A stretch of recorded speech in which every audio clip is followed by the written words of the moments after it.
The Alchemy of Adversity tells the story of a young man named Kalen, who lived in a kingdom of gold and glass where every day was filled with sunshine and every wish was granted before it was even spoken. Kalan was a sculptor of great reputation, but his work was as thin and fragile as the life he led. He carved statues of delicate flowers and smiling faces, but they lacked a certain spark of life that makes art eternal. He believed he was a master, but in reality he was merely a decorator. Of comfort, everything changed on the night of the great eclipse, when a relentless storm ravaged the valley and a massive landslide buried his studio and his dreams under tons of cold, wet earth. He lost his wealth, his home, and his status in a single stroke of fate, left with nothing but the clothes on his back. Kalen wandered into the rugged mountains where the wind bit through skin and the path was made of jagged flint. He felt cursed by the universe and spent his nights shivering in caves.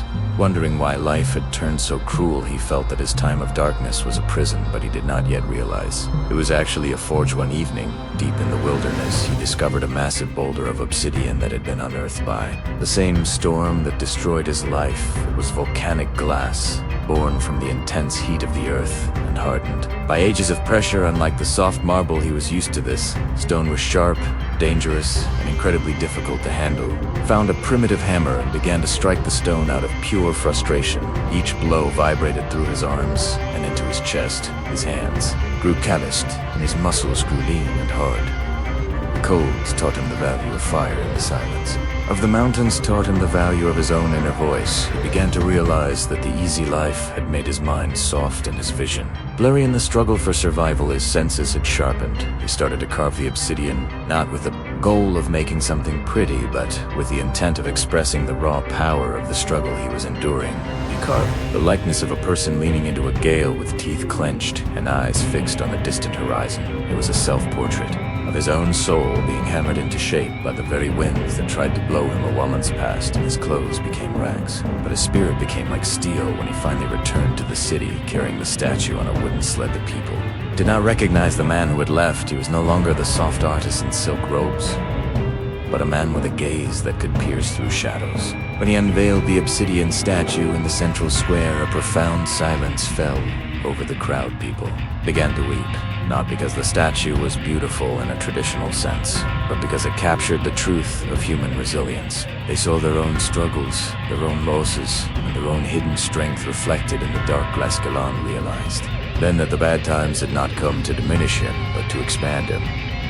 The comfort of his past had been a ceiling that kept him small, while the agony of his loss had been the floor from which he could finally leap. He understood that the most profound lessons are never written in books of joy, but are etched into the heart during the long nights of the soul. He learned that while the sun allows us to see the world, the darkness is what allows us to see the stars. And it was only through the breaking of his old life that he was able to build a masterpiece that would truly last forever.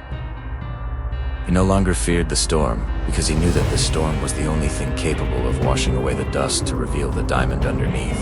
The Chronicles of Resilience tells the story of a man named Zoran, who was once the pride of a silver-walled city where life flowed like a calm river with no rocks to break the surface. Zoran was a weaver of light and fabric, known for making the most beautiful banners that fluttered in the gentle breeze. Because he had never known a cold winter, his work had no warmth, and because he had never known a deep wound, his stories had no depth.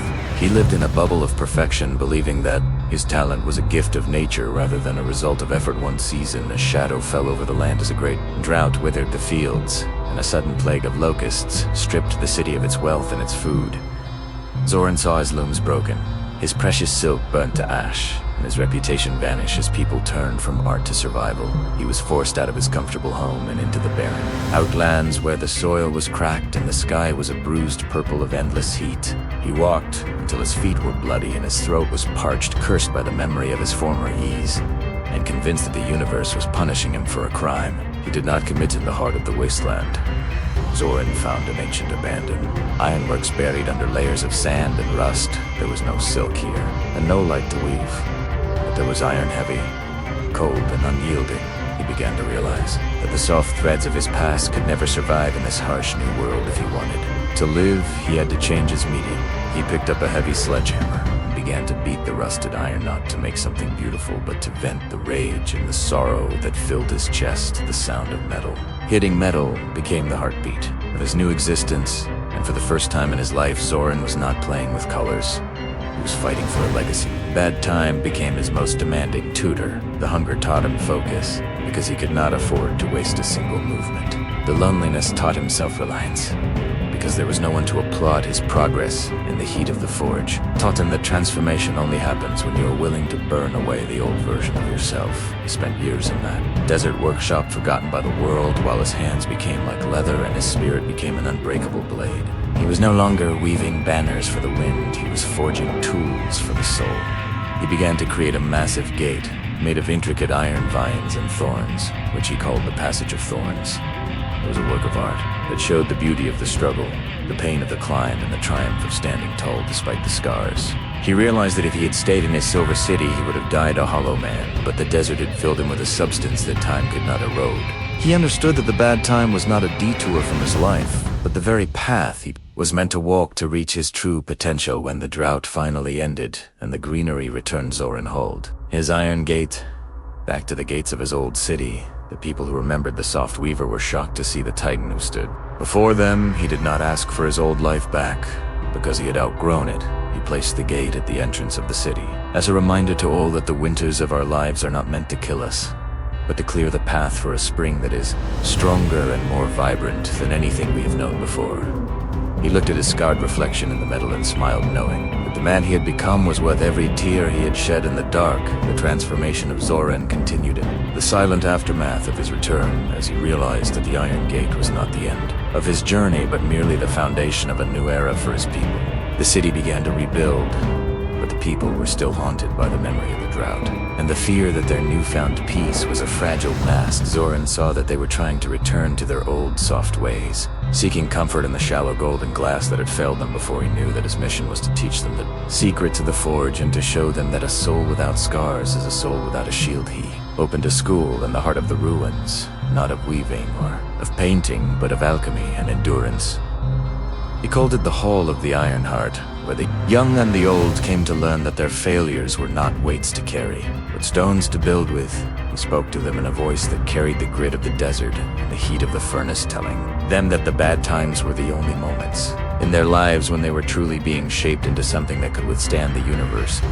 Zoran watched as the frightened citizens began to embrace their own histories of pain, turning their stories of loss into songs of strength that echoed through the streets. One day, a young girl came to him crying because she had lost her family's legacy in the fire and felt she had nothing left to offer the world. Zoran took her to the forge and handed her a piece of raw, unrefined ore, and told her that the legacy she lost was made of silk, but the legacy she would build now would be made of fire. He showed her that the most beautiful part of a sword is the part that was hammered the most, and the most valuable part of a human is the part that refused to break. When the world was heavy, he taught her that the bad time is a filter that removes the people who only want to be seen in the light, leaving behind the warriors who are willing to walk through the dark as the years passed. The city changed from a place of fragile beauty to a fortress of resilient spirit. They no longer built walls to hide from the world, but built hearts that could face any storm. Zoran saw his reflection one last time in the polished surface of the iron gate he had forged years ago, and he did not see a man who had suffered. He saw a man who had been perfected. He realized that the comfort of his youth had been a beautiful lie, while the agony of the desert had been a brutal truth. He had finally learned that the bad time is not a sign that you are lost, but a signal that you are being called to a higher purpose, and that the only way to find the gold within is to be willing to melt the lead. Without Zoran spent his final days watching the sun set over a city that was no longer afraid of the clouds. He understood that the cycle of joy and sorrow is like the breathing of the world, and that to fear the exhale is to stop the life within. He died not as a victim of fate, but as a master of it, leaving behind a world that knew how to turn every shadow into a teacher and every wound into a window. He had proven that the human spirit is the only material in existence that gets stronger the more it is broken, and that the dark night is simply the womb where the morning is born into greatness. The final chapter of Zoran's life began when the kingdom faced a great silence, a time of peace, so long that the people began to forget the value of struggle and grew weak. In their abundance, Zoran saw the rot of comfort setting in, and he knew his final task was to ensure that the wisdom of the hard years would never be forgotten. He spent his last days carving a massive monolith of granite placed at the highest peak of the mountains, where the wind never stopped screaming. He did not carve his name or his achievements. Instead, he carved a single message for the generations to come. that read the smooth sea. Never made a skilled sailor one evening as the sun dipped below the horizon in a blaze of violet and crimson. Zoran sat at the base of his monument, feeling the strength finally leaving his tired limbs. He looked down at his hands, which were a map of scars and burns, and he felt a deep sense of gratitude for every setback and every tear, because they had saved him from a life of insignificance. He realized that his soul was now a finished blade, sharp and bright and ready for whatever lies beyond the veil of this world. He took his final breath, not in fear, but in the quiet satisfaction of a man who had turned his leaden sorrows into a golden legacy. As Zoran passed into the stars, the people of the city looked up at the mountain and saw a faint glow emanating from the monolith, a light fueled by the sheer intent of a life well fought.